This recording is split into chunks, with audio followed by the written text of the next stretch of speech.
just spent the last month restoring the sunroof on this 300D. Now I need to clarify, it didn't take a month of time to fix everything, but it took almost that long to film all the videos and to edit them. So I think I have over 3 hours of video.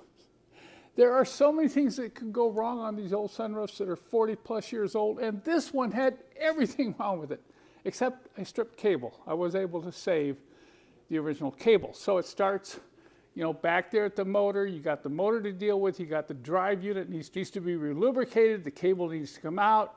The tube needs to be cleaned. The cable needs to be cleaned and lubricated. The sunroof panel has to come out.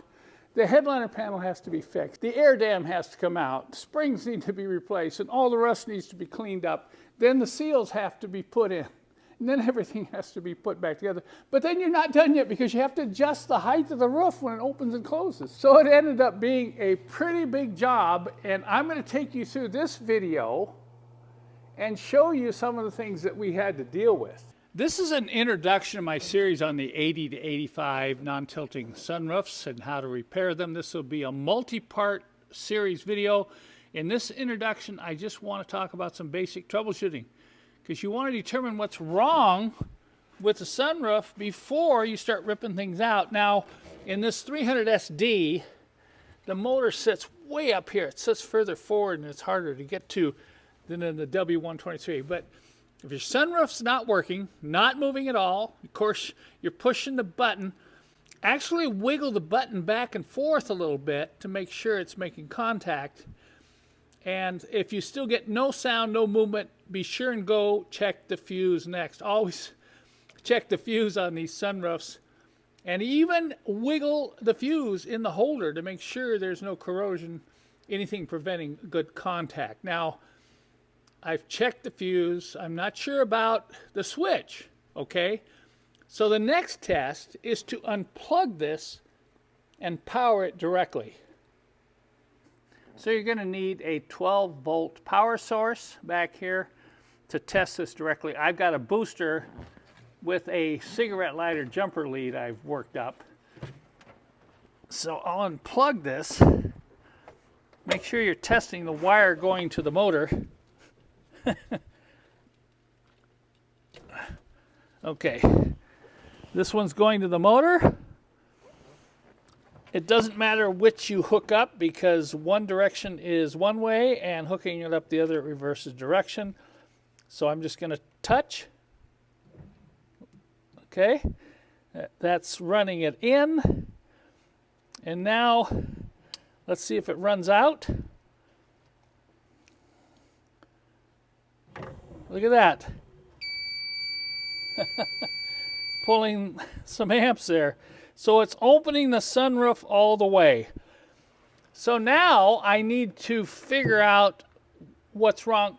If this happens, it's usually the dash switch that has gone bad.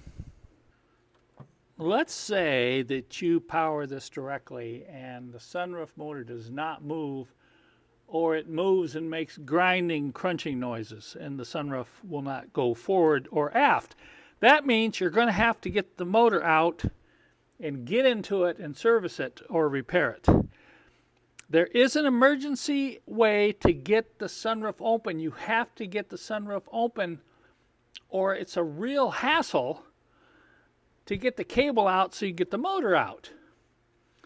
So this whole multi-part series is going to take you through all kinds of things you'll have to do to fix the motor, lube the sunroof, repair the guides, and so on.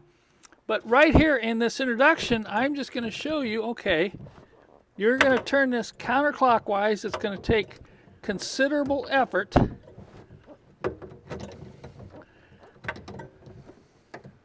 Is that enough? You only have to get it open about 8 to 12 inches to get the interior panel off.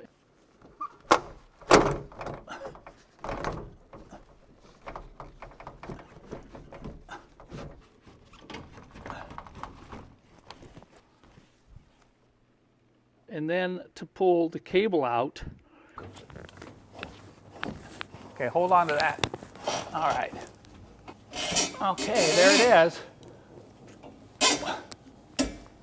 All right, there's the cable so that you can remove the motor. If you can't get the cable out of the motor mechanism, you can't get the motor assembly out without completely taking it apart.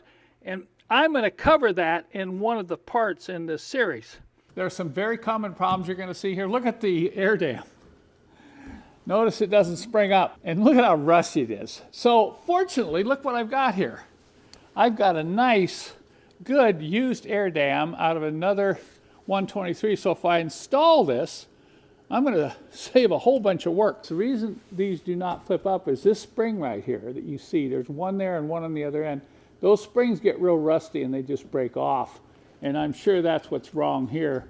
And so when you open the sunroof, you know, nothing happens. This should pop up. And here's a tip I can share with you if you're working on a sunroof motor assembly in a W126. It's best to just get in the trunk, because access is really limited. So the entire series will be available to help you solve almost any problem you might have with your sunroof. Once you get the adjustments where you want them, then I recommend you go back inside the car and double check tightness on all the fasteners, including the front, the bar, and double check the tightness of the two adjusting pins. And now we're ready to install the headliner panel. You can see it wasn't possible to show you everything. I just gave you a taste of some of the issues we had to deal with. But when I filmed this, I had to have 7 videos because they were too long. Each video, some of them are a half hour, 35 minutes long, and I didn't want to put them together in a 3-hour video. So they're split up between, you know, how to get the panel out, how to relubricate the panel, how to get it back in, how to get it adjusted, how to get the motor out, take it apart, check all the gears, lube up everything, put it back in, how to get the cable in and out, how to get the air dam out and repaired and back in properly without breaking those plastic connectors, and then how to install the front and rear seals. I don't have a good source for side seals. I do have a video on how to replace them, but so far I'm not happy with the aftermarket side seals, and they're not available from Mercedes right now. This is August of 2024. That may change. So take a look. Look at the air dam. This is how it should work. You know, press down, it should spring up quickly. And now watch the sunroof move back and forth. Notice how smoothly it's moving back and forth. No noise. It's real quiet, and that's the way it should be. Now, I want to show you the 2 kits I came up with. They're called Master Service Kits. I call them the Sunroof Master Service Kits. I had to do one for the 68 to 79 sunroofs because those are the ones that have the square motor. They don't have the air dam.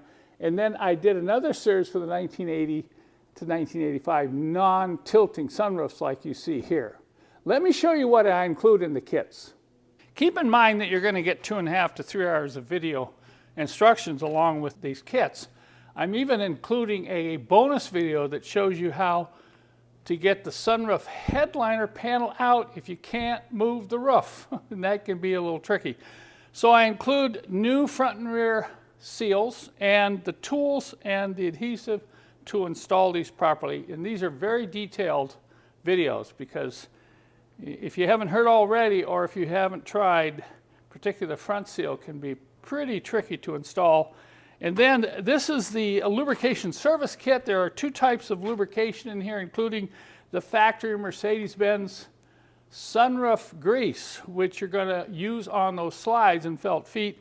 We got some brushes, we got some wire so that you'll be able to clean the tube that houses the cable. That's very important. You pull the cable out and lube the cable, but if you leave the old gooey grease in the tube that runs through the headliner, then you're going to have a problem. Both these lubricants are very high quality, and they're going to make sure that once you do the service on your sunroof, whether it be a 1968 to 1979 or a 1980 to 85, you're going to have a roof that's going to sound and operate like the one I just showed you. Check out the links in the show more below this video if you want to tackle the sunroof problems you're having on your own old Mercedes-Benz.